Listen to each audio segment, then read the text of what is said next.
It's a rainy Sunday evening here in Korea. Thank you for joining us for Arirang News. I'm Daniel Choy.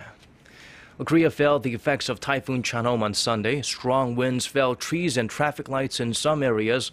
Jeollanam-do province saw winds of up to 30 meters per second. The storm dumped more than 145 millimeters of rain on Jeju Island from late Saturday until early Sunday, and more than 59 flights linking the capital with Yeosu and Jeju were canceled due to strong winds. Earlier this weekend, ChanHom made landfall in China with powerful winds and about a month's worth of rainfall in less than 24 hours. The Associated Press reported about 1.1 million people were evacuated from China's coast. Almost 30,000 ships were called back to port. More than 750 flights were canceled. No casualties have been reported, fortunately. There have been no new cases of Middle East Respiratory Syndrome or MERS here in Korea for a 7th consecutive day on Sunday today. Plus, 2 patients are reported to have fully recovered, in addition to the 130 of 186 people diagnosed with the disease who have also made full recoveries. In general, the widespread fear about MERS seems to be winding down as people ventured out to public places. Movie ticket sales rose to 2.29 million in the first weekend of July, up from 1.22 the month before, according to the Korean Film Council. Everland, a popular theme park, said attendance was up by 130% in the first week of July from the previous month. The Korea Baseball Organization said more than 9,800 people fill stadiums in the week ending July 5th, a dramatic climb from roughly 8,200 in the first week of June. Korea's cigarette tax revenue jumped drastically in the first half of the year from 2014 thanks to a new tax policy that began this year. According to Finance Ministry data on Sunday, the government has raked in $3.8 billion in the first half of the year from cigarette sales, jumping 36% from a year before. The increase is significant as cigarette sales dropped a little over 28% in the same period. In January, the government upped cigarette prices by roughly $2 a pack by adding a special excise tax and other indirect taxes to encourage smokers to quit. That month, cigarette tax revenue rose only a little over $35 million from the year before, but continued rising, jumping 8 times that in June. Industry watchers attribute the rise to smokers who quit in January, but later gave up their New Year's resolution.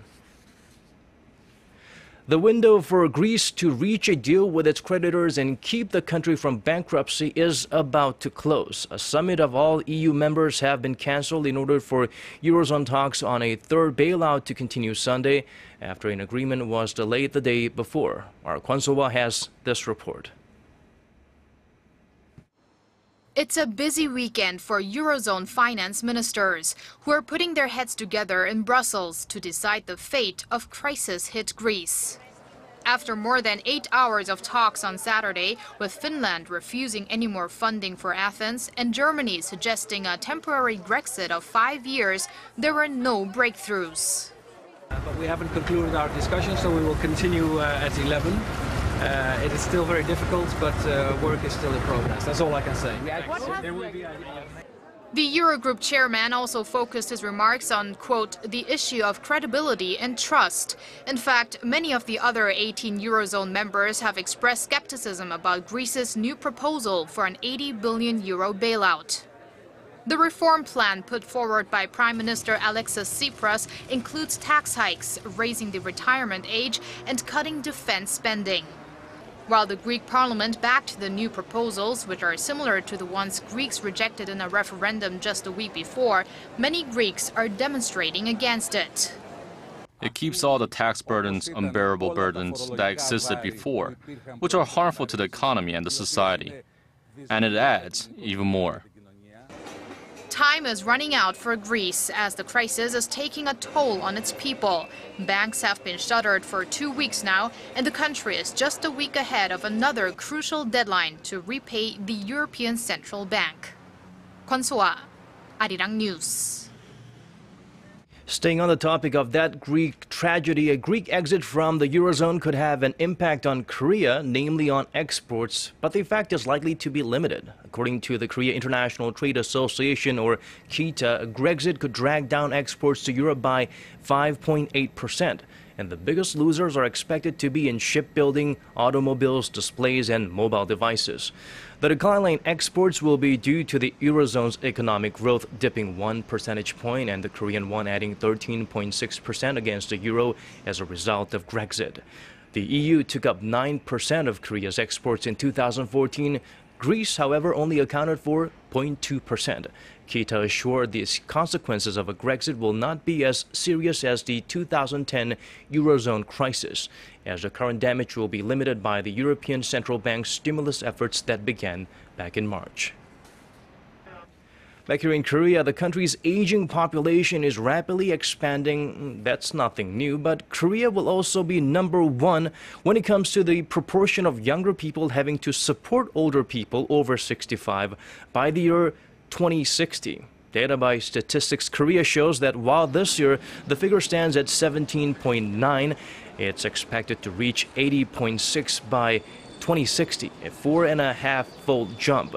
By that year, the proportion of the population that is 65 and older is expected to rise to over 40% from the current 13%. Experts say if the trend continues as expected, it'll be impossible for the country's economy to grow, and they suggest measures to raise the birth rate. North Korea has offered to send a jet for former South Korean First Lady Lee Hee-ho when she visits the regime in early August. However, according to our Kim Hyun-bin, there are still concerns about whether the trip will go forward, as well as questions about Pyongyang's motives for sending troops across the border on Saturday. Take a look. The Kim Dae-jung Convention Center said Sunday that the order to escort Lee, who was 93, was given by North Korean leader Kim Jong-un. The center said the regime made the offer to escort Lee, the widow of former President Kim Dae-jung, when they met last Monday at the Kaesong Industrial Complex, both because she is a VIP and in consideration of her age. Lee's 4-day trip is slated for August 5th to 8th. The center added, however, that nothing has been said. Last Wednesday, North Korea's Asia-Pacific Peace Committee, which is involved in talks for Lee's visit, threatened to cancel the trip. It said the South Korean media is launching provocations by saying that Pyongyang is politicizing Lee's trip. The North also claimed the South said that Pyongyang suggested the use of an airplane to promote its new airport terminal. Seoul later expressed its regret over the North's statement, saying that it will provide the necessary support for Lee's envisioned trip. Meanwhile, North Korea has sent 10 armed soldiers over the military demarcation line near Cheolwon, Gangwon-do province.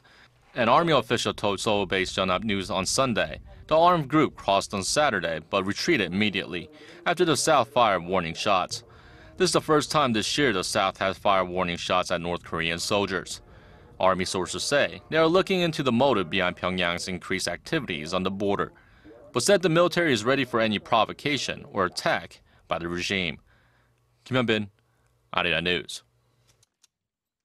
Turning our eyes now to Japan, Prime Minister Shinzo Abe's push for changes to national security policy is drawing heavy criticism in Japan. Tokyo University students, graduates, and faculty members held vigils on Friday to protest the proposed changes, and other demonstrations are expected this month. In a July 5th Yomiuri Shimbun poll, 80% of respondents said the government had failed to explain the proposed changes. Another poll held earlier by Kyodo News showed 63% feel the security bills should not pass during the current legislative session, which ends in September.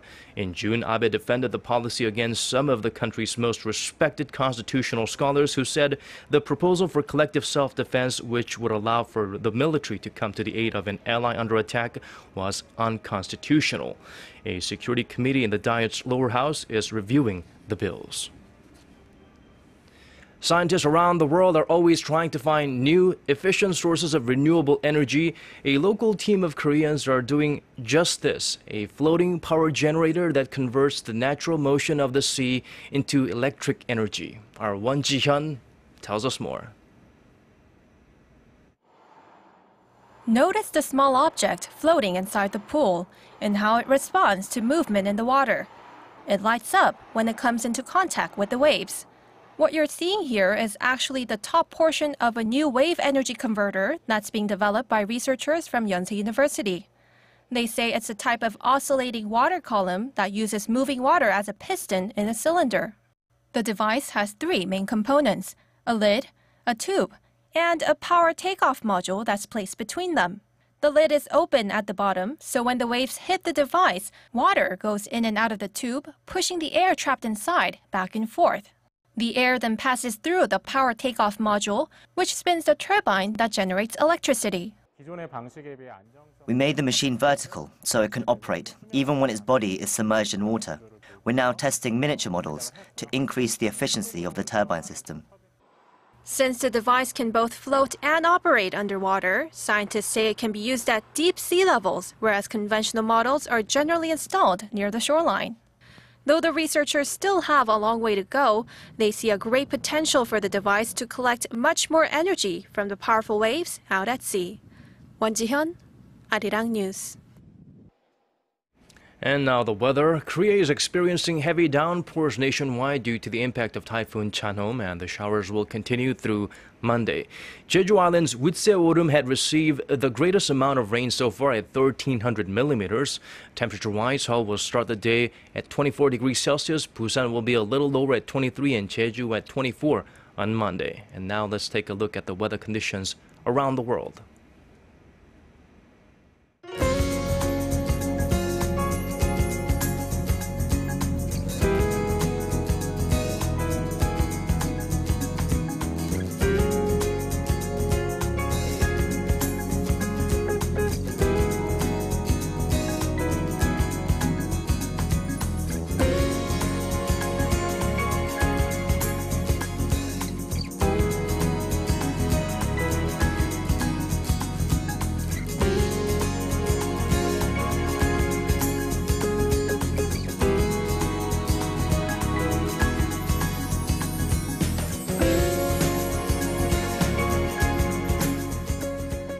And that's all from us for this hour. We do have more coming up at 10 p.m. Korea time, so do join us then. For now, thank you for watching.